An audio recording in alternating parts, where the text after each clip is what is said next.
Түн. Сыртта күздің салқын желі ысқырып тұр. Түрменің ауыр есіктері тарс жабылған. Іште өлім жазасына кесілген қылмыскер өз камерасында отыр. Ертең таңғы сағат 8-де ол өмірімен қоштасады. Жас полиция әйел Айым сол түні кезекшілікте еді. Ол жұмысына әрқашан адал болатын. Бірақ жүрегінде мейірім бар. Қылмыскерге барлығы қатал қарайтын, бірақ Айым әрдайым оған адам ретінде қарайтын. Түн ортасында қылмыскер Айымды шақырды.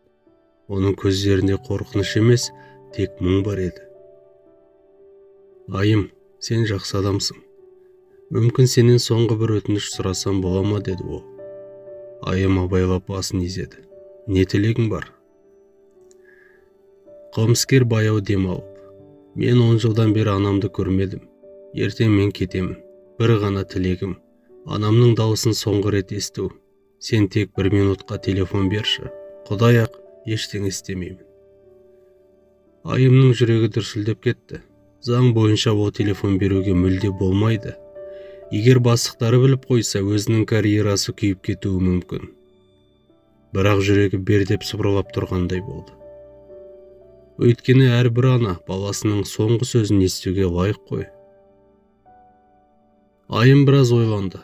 Ақыры тәуекелге барып телефонын шығарып берді. Қылмыскердің қолы дірілдеп, нөмірді терді. Ұялы телефоннан алыстағы бір әйелдің шаршаған дауысы естілді. Алло, бұл кім? Қылмыскердің дауысы бірден дірілдеді. Анашым, бұл мен ғой. Ертең мені өлім жазасына кеседі.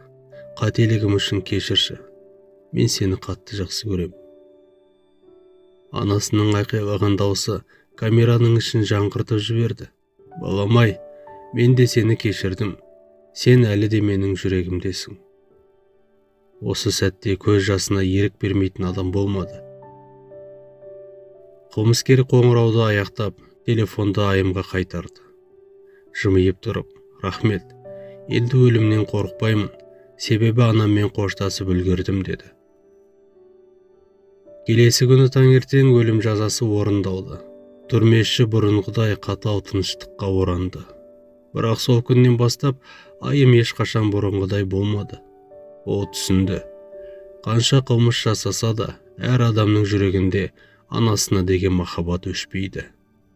Ал сіз полиция әйелдің бұл қадамын дұрыс деп ойлайсыз ба? Сіз заңды таңдаған болар ма едіңіз? Әлде адамның соңғы арманын орындаған дұрыс болды ма?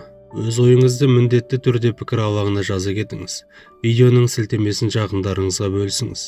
Видеоға лайк басып, арнаға тіркелуді де ұмытпаңыз.